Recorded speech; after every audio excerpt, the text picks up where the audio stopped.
You're listening to Proven Perspectives, a podcast with John Hawkins, the founder of Leadership Edge. I'm Laura, John's daughter, and in each episode, we'll explore a topic related to life, leadership, or mentoring. Through over 50 years of faith in Christ, John has learned proven life and leadership perspectives that will equip listeners for a lifestyle of leadership in their marriages, families, careers, communities, and churches.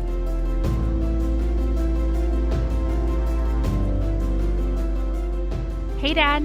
Hey, Laura, it's great to hear your voice. How are you? I'm doing pretty well. How are you? What's going on in the international headquarters today? Oh, man. Well, it's busy. There's just a lot of Leadership Edge stuff I'm working on. And I think, you know that Todd and I are working on a book together. So doing some of that. And then I had a mentoring meeting this morning with our partner in Uganda. And Sydney, woo! So Yeah, Sydney. And in fact, it was cool. He was asking about you and your family as he always does, and praying for you guys. So that was really cool. Okay. So yeah, full day, but then around 5 I'll be through, and I think Janet and I are going for a walk, and then we'll just be together tonight. So that'll be good. That's great. Hey, I feel like this is like we're getting into like prime cooking season, like both because of holidays and there's just something about like it's starting to feel a little bit like fall that's like, I don't know, yes. I just feel like you should cook something. So have you cooked anything that you would highly recommend lately? Well, I did this recipe last Saturday that Janet really liked. Okay. It was chicken thighs in a mustard sauce. Ooh. And it's Ina Garten recipe. And it's definitely, she says, for beginners. So it was right down my alley. That's not true. But okay, anyways, keep going. I would adapt it a little bit. There was a little bit of, it was a little quirky, but our listeners could look for Ina Garten chicken thighs with mustard sauce and find the recipe. Cool. And then the other day I cooked some, a New York Times recipe for chicken enchiladas. Okay. And I thought they were really good, but it was kind of a simple recipe, so it called for you to use canned enchilada sauce. Okay. And sauce, I just thought, had a little bit of a weird taste to it. Do you normally make your own enchilada sauce? Well, it depends, but wow. I have. Wow. But okay. It's not that easy. It's basically some oil and flour and stuff, and then you dump in like a roux. You're talking about half a pound of chili powder. Oh, okay. No, okay. Well, no, this is like a red chili enchilada thing. Oh, interesting. Okay.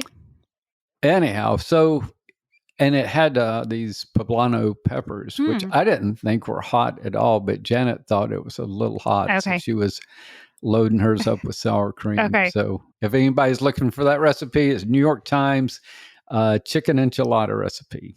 Yeah. Sounds good. Well, Dad, I'm excited for our topic today because, our topic is training that sticks. And you've spent a lot of your life training people in leadership and discipleship and mentoring and ethics. And I think this will be a really great topic, both because I think this is like really one of your greatest strengths is communicating well with people and in a way that kind of like encourages them to take action in some way. So I feel like this is kind of one of your specialties and something that I think whether you're in a business context or like, for parents with their kids or, I mean, probably who isn't in a situation where you want to communicate exactly. in a way that someone will really hear and understand what you're saying, take it to heart and apply it. So I know you're going to share with us some things that you've learned in designing and delivering training programs. But let's start with a few stories of lessons learned the hard way. So tell me about a few training programs that didn't go so well. Oh, man. Some of the most dumbfounding moments in my life have been in front of a group doing training programs. Can't wait to hear.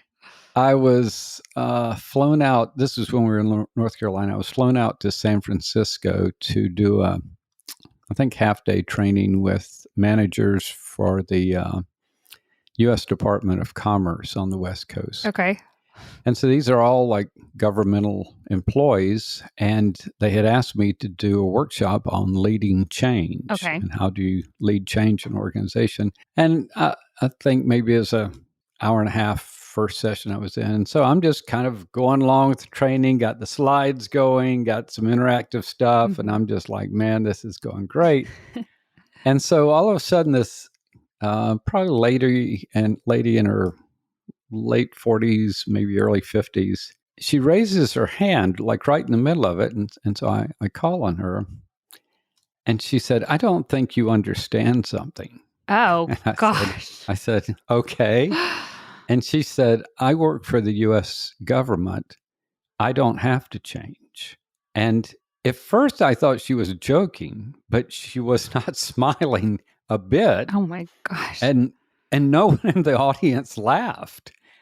And so I kind of realized in that moment that at least in her part of being a governmental employee, there's just no pressure on you to have to change or to grow or to And develop. is that because Uh, your job is so secure? Is that what yeah, okay. the job it's at least maybe in where she was, it's almost impossible to fire. Uh-huh. I was in a job like that one time. And so I was like, on the one hand, I was like dumbfounded that Yeah. she said that. And then the other part of me is like, I'm a US taxpayer. Right. I think you should change, you know? Yeah. So that was definitely a moment in time I will always remember. Then Well, you can I go. ask you, Yeah. so like what was I guess what is there anything to learn from that? Like is it just like you have to have some common understanding like you to really be able to help someone or like I don't know, was there anything you took away from that or was it just like Yeah. sometimes things go Well, awry?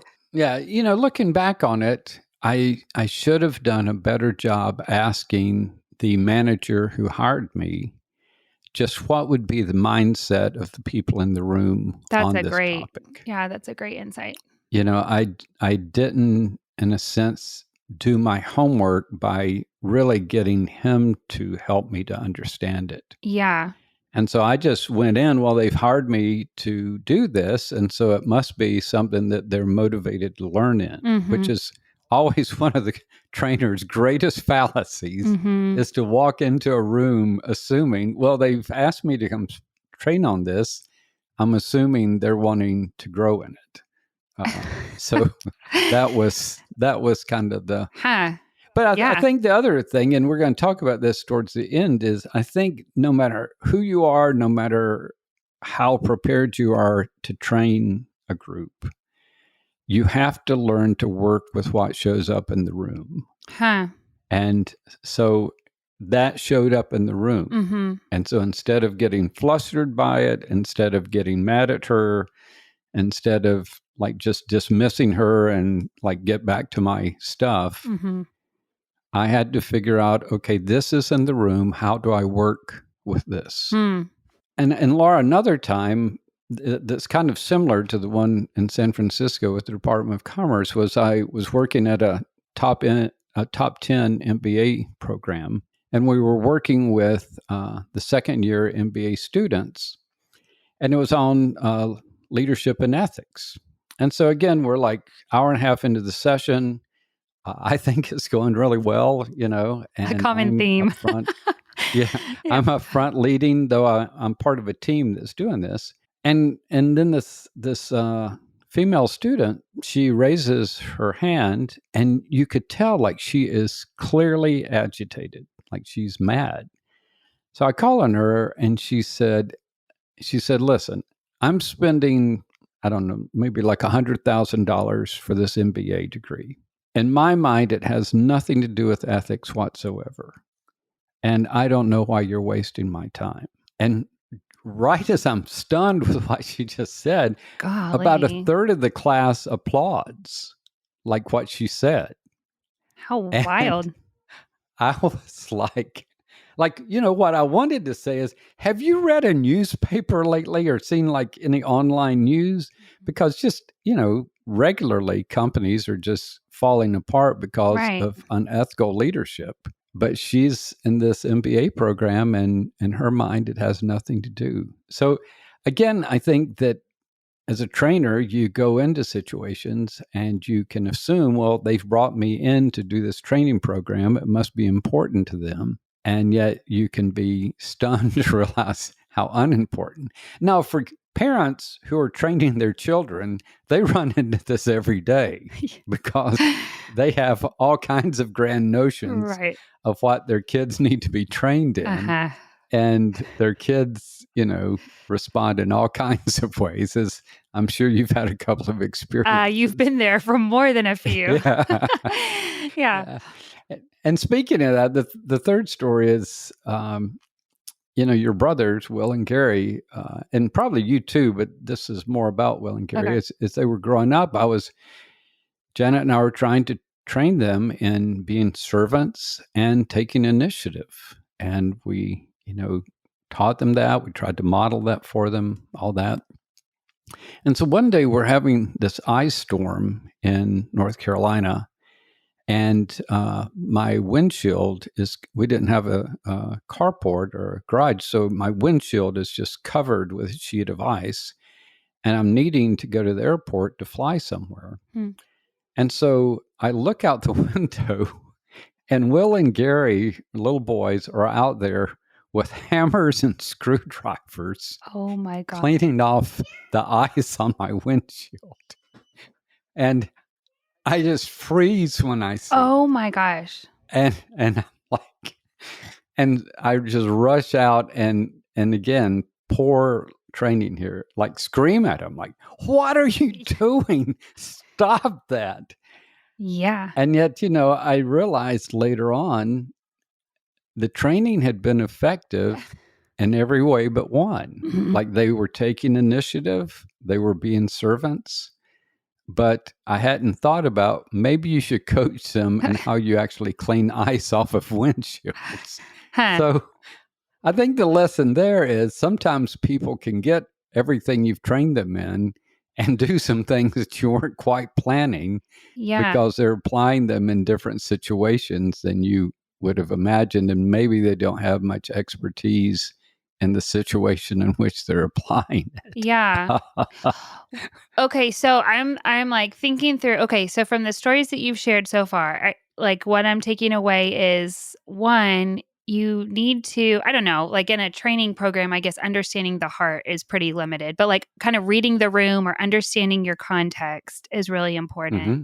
And then kind of what you said about and I guess as a Christian, we have this belief that everything that everything that happens in our day is orchestrated by God. So that like the Mm-hmm. context in which you are, even when it's going completely off script, like you're saying, like, this is what God has for you, and this is, where he put you for a purpose. But just like Yes. actually relating with the audience that you really have and not the one that you anticipated or maybe would have desired. So I guess like Absolutely. do we have time for me to ask you one quick follow-up question, or do we Oh, need to? yeah. So, like, I don't know if you remember what you did in either of those first two situations, or maybe it's more like what you would recommend for someone if they have a training that is kind of going off the rails like this, where you realize, okay, we are not like seeing this the same at all. Like, what would you do? Like, would you ask a question to seek to understand where they're coming from, or would you like how do you actually do that in real time? Yeah. Well, you don't do it perfect. Well, most of us don't do it perfectly. But I think with the lady in San Francisco who works for the government, we don't have to change. I had presence of mind to say to her, well, I can understand that maybe in terms of your job security, you don't have to change. But just think about your own sense of your value, your own sense of what you can bring to the table, Hmm. your own sense of what you've contributed. If you don't change, how's that going to impact that? Hmm. And so I was trying to ask it in a way to where I'm not putting her down or shaming her Yeah. for not changing. But I am trying to help her to see, okay, I get that you don't feel pressure to change, Mhm. but is that really the person you want to be at the end of the day? Hmm. And I didn't press her to respond, Yeah. but I just put those questions out for her to think about. Yeah. I think that with the young woman at the MBA program, I think I said, well, I would love for you to just tell me a little bit more about what you're thinking. Hmm. And she basically kind of reiterated what she had already said. You know, she didn't have much more to say than that. And I think we said something like, you know, we're going to continue on with this training as we've planned for today, but we'll make a commitment to you that overnight, before we meet with you again tomorrow, we will meet as a team and determine any ways we can to make this more practical and applicable to you. Hmm. And we did. We stayed up a few hours that night, Hmm. Catherine LeBlanc and I, and reworked the thing for the next day Hmm. to try to make it more relevant and applicable. Because, you know, at the end of the day, you're a servant. Yeah. And no matter what they've said or done, or how, you know, how dismissive or disrespectful they've been, you're still there to serve them. Mm-hmm. And that doesn't mean you're there to be abused by them, Mm-hmm. but you are there to serve them. Yeah. Well, and like what you just said about having a posture of humility instead of like puffing Yeah. up, and yeah, and even what you said about shaming, yeah, like that's never going to go anywhere. That makes sense. And even when you were talking about the first woman and how you basically tried to come at it from a different direction to help, like what you were saying makes sense for her perspective, like kind of finding Mm-hmm. the is yeah, that's really interesting. Or even like the thing about asking a question, even if sometimes I found in parenting, if I don't know how to respond, if I'll just if it gives me a second to think. That's right.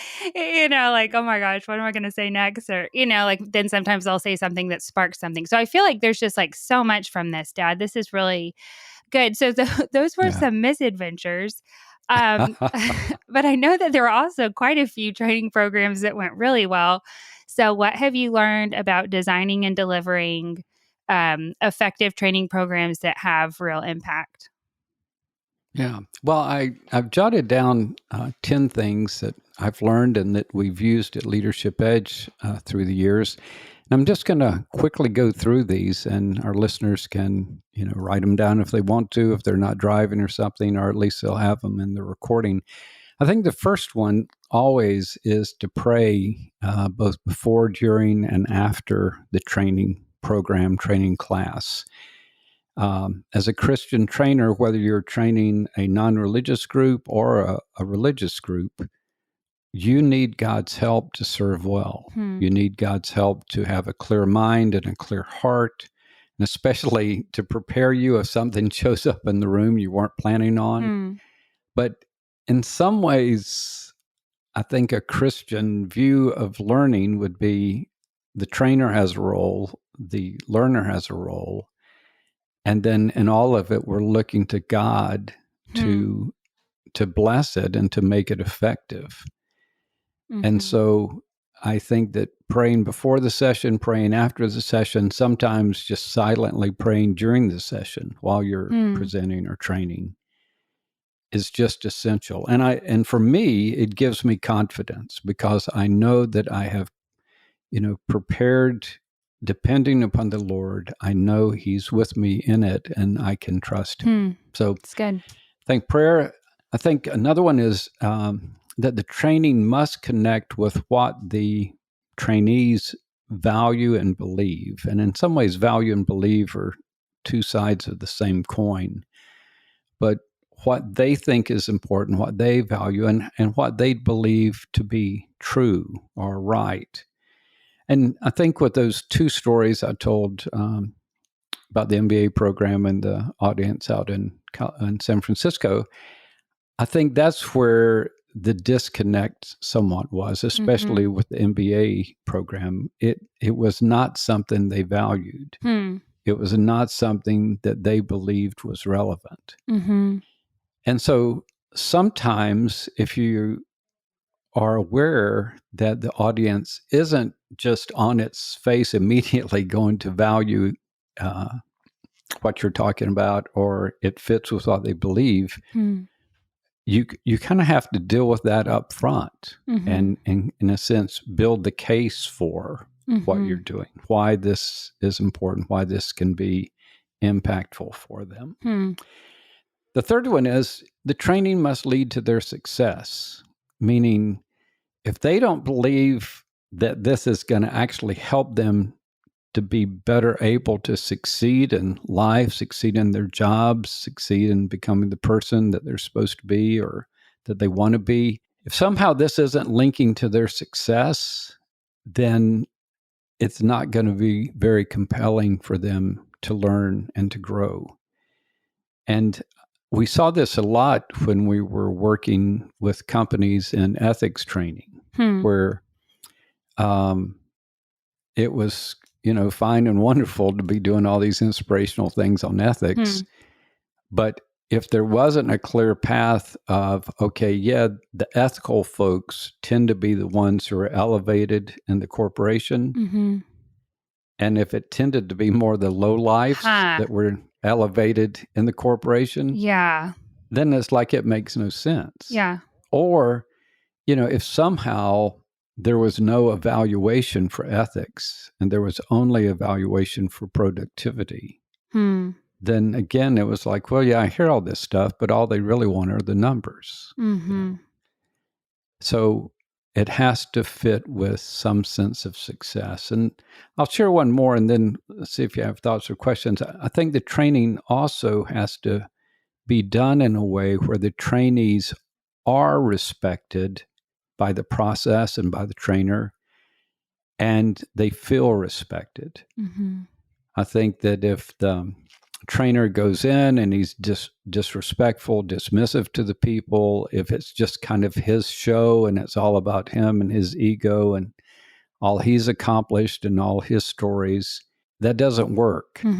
But if somehow the trainer and the whole way the thing is conducted is done in a way to where the people feel valued, respected, and are treated that way, then it kind of wins them over. So any thoughts on those before I get to a few more? Yeah. No.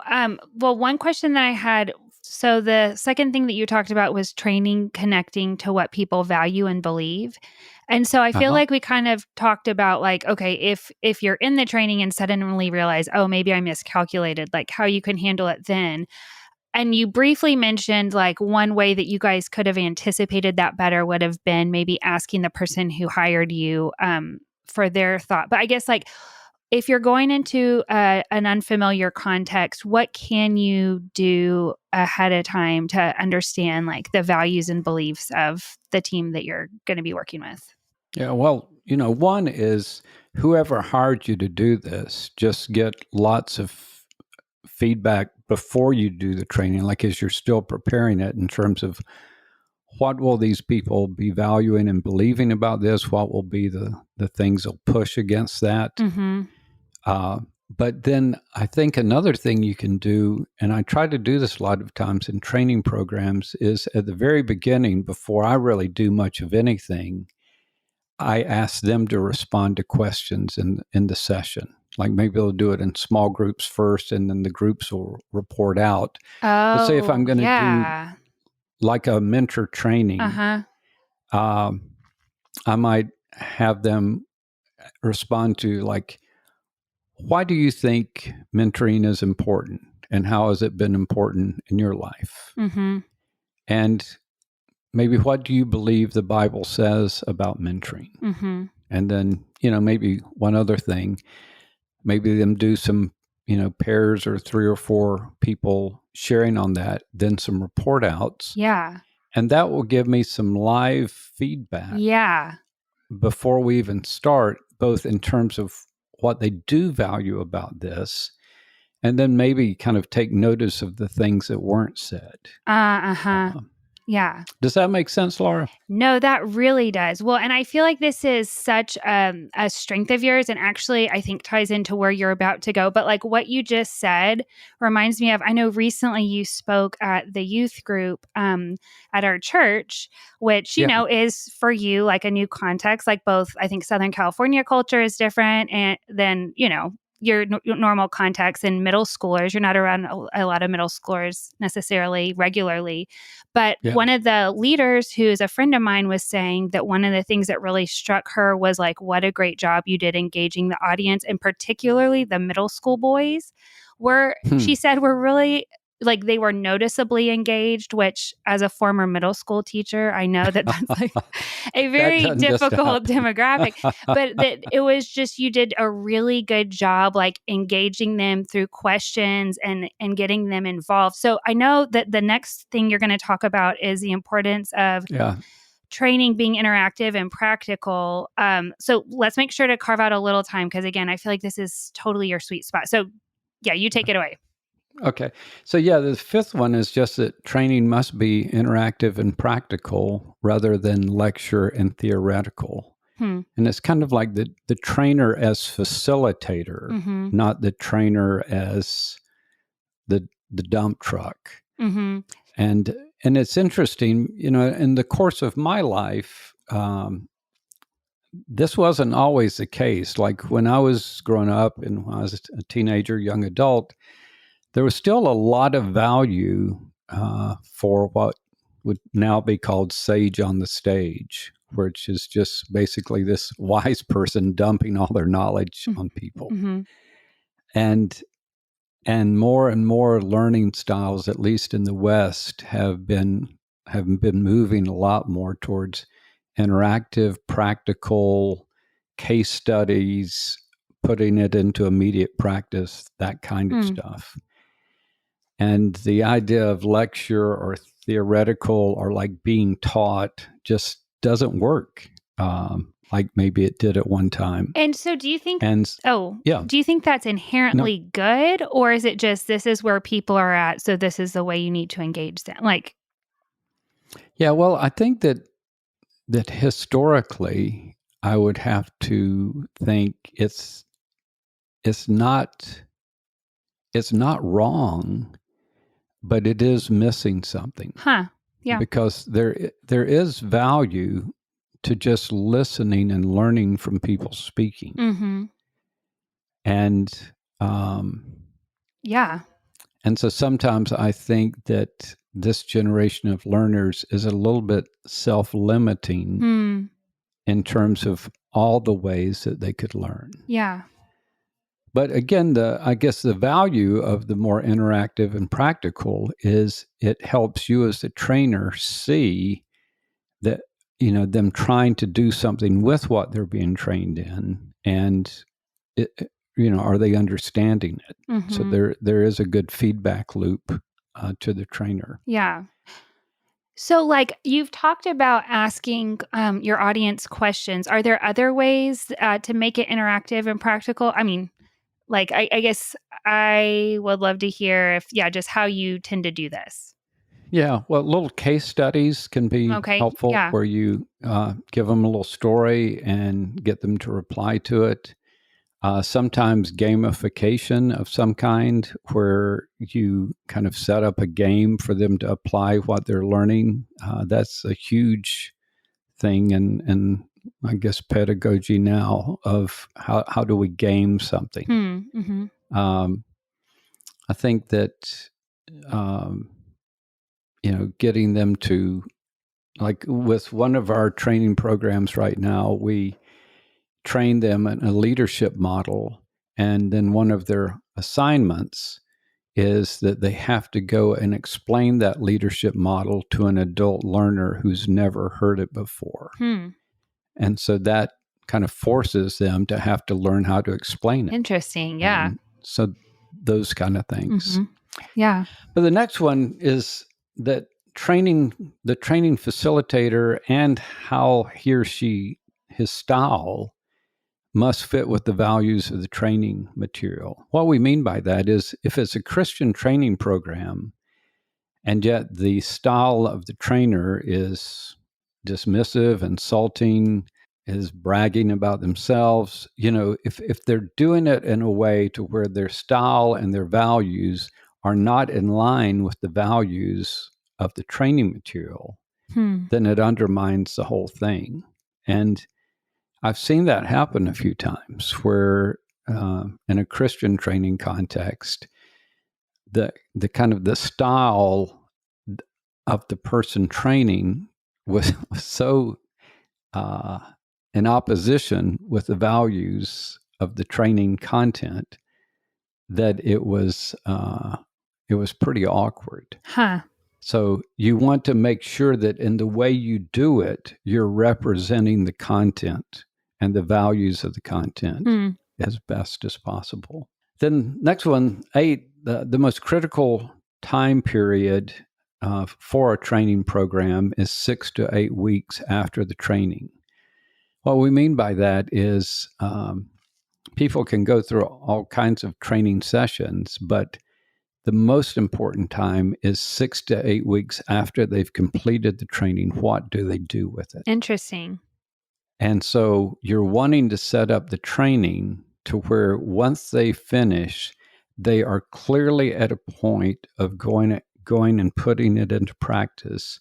And hopefully in their church or their organization, their company, they're going to have some coaches who are ready to coach them in putting it into practice in their organization. Like with the churches that we are doing our leadership development program with right now, one aspect of that is us training training pastors, the senior pastors, to coach their people in actually living this out in the church following the training, to where it's just constantly reinforced, expected, problem solved, that kind of thing. So as a trainer, you're not just wanting to think, how do I get them through the content? Hmm.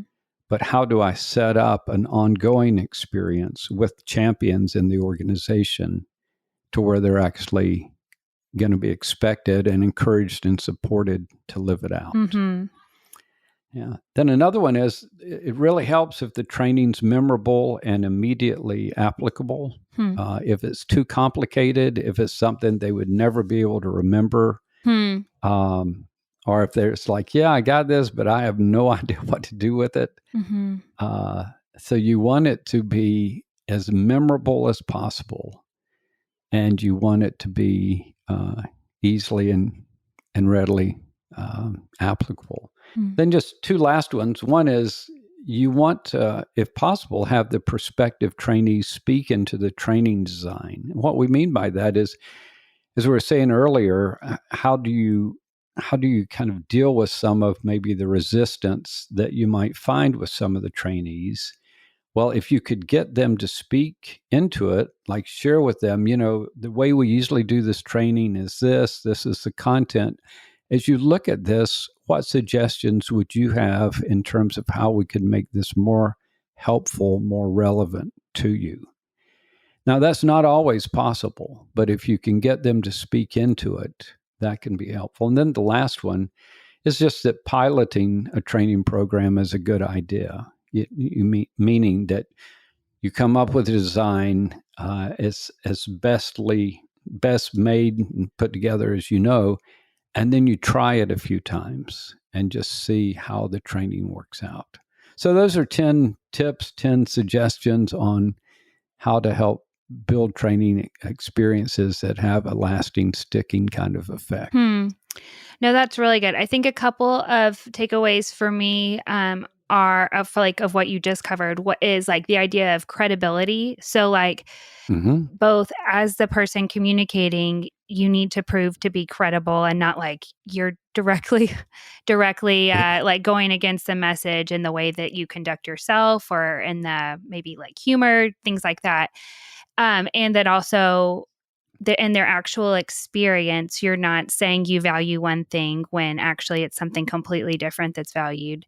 That's really helpful. And then also just that idea of really seeking to understand and how that builds buy-in. Like you were talking about that with the prospective trainees and also with Yeah. like the people participating. I feel like that definitely translates to a home environment as well. So, Dad, I know in one of your earlier misadventure stories, you mentioned training Will and Gary when they Yeah. were boys, and you were training them to take initiative and be a servant. And I mean, you were effective in your training. So, can you quickly go through the points that you just made, applying them to training kids at home? Yeah, just in general with training kids at home, the first one, prayer before, during, and Mm, after. And boy, that is for sure true. Then it must connect with what they value and believe, and you can learn regularly what do my kids value, what do they believe, mm, you know, and what seems most important to them, and mm, how can I somehow link this to that. mm. I've seen Janet, Janet, my wife, your mom, is training your kids on keyboarding and some basic computer God bless skills. her. And I Yeah. have seen how she has tied that to stuff that is Yes. important to them. Totally. It's really been That's amazing. really cool. Yeah. Then training must lead to their success. Like somehow my life's going to be better if I learn to do this. And sometimes with kids, they just have to trust you with that. Hmm. Like, with Will and Gary, I'm assuming God was at work in their hearts, helping them to value serving and taking initiative.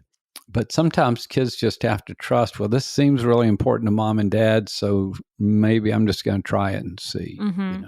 They must they must be and feel respected. That's certainly true with kids. If you're just mad at them all the time or Mm-hmm. shaming them all the time, Mm-hmm.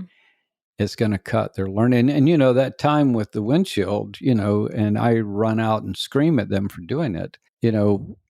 Later that day, I got with both of them and I said, everything you guys did was right, except for the method you chose, which Hmm. you didn't know. Yeah.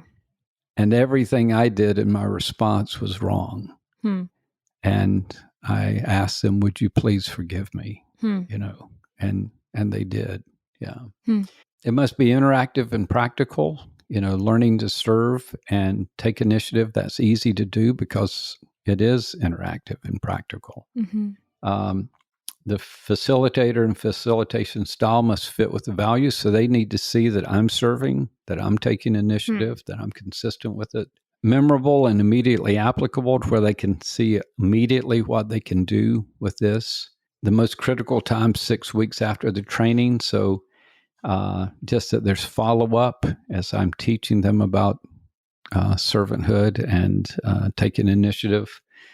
Getting their input of, Will and Gary, trying to help you learn this about serving or taking initiative. Give me some ideas on what you guys think would be helpful in you learning that. Hmm. And then, just trying a few things, Mm-hmm. pilot testing it and see if it works. I think all of these would be relevant in training kids in your home. Hmm. Yeah. Yeah, I know. That's really good. So, Dad, do you have, like, as we wrap up, do you have any suggestions with training, maybe kind of across context, like church, business, Yeah. kids? What should be our perspective? Yeah. Well, this is my perspective. And a lot of this I learned from one of the mentors in my life, a pastor named Harold Bullock. But the first one is whatever, again, whether it's a secular, non religious group or a Christian group or your family, the first one is just prayerfully prepare to the best of your ability. Like do the best depending upon God to get prepared to train. And then two, lead the session with confidence in the Lord, accomplishing his purposes through you and beyond you. Hmm. So step forward and do it, but do it with confidence in the Lord that he will be there, he will be at work. Third one is learn to work with what shows up in the room. And a lot of times some strange things show up in the room and you have to learn how to involve and engage those. Mm-hmm.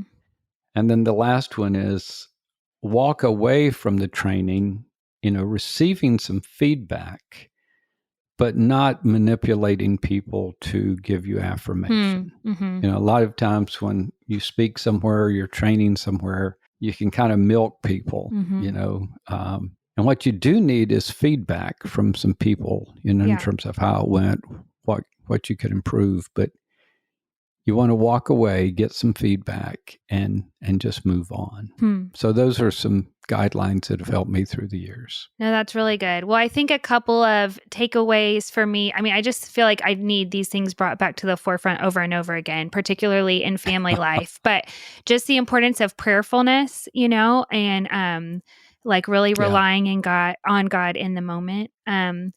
And then also the idea of like seeking to understand instead of, Adam calls it death by lecture, but when I just talk and, so instead of death by lecture, like maybe asking some questions or, making sure that it's connecting. So I guess what final thoughts do you have, or how do you want to wrap us up? Yeah, well, to our listeners, we hope you found this helpful. And, I'm sure that as you live your lives, you're going to be in all kinds of situations where you'll be training or influencing people. We hope this will be of help, and welcome you to come to our website, lead-edge.com, and you'll see a lot there about the different kind of training programs we have around leadership development and mentoring, and some opportunities and resources that you can take advantage of. We are there to help build people who, by God's grace, step forward as God's men or women in their spheres of influence to serve His purposes for His glory. And we welcome you to go to the website and learn more. Great, Dad. Well, thanks so much, Dad, and thanks, listeners, for joining us. Listeners, if you would like more perspectives on life, leadership, and mentoring, please go to the Leadership Edge website at lead-edge.com. Or if you have questions or ideas about future podcasts, please reach out to us at lei@lead-edge.com. We look forward to hearing from you.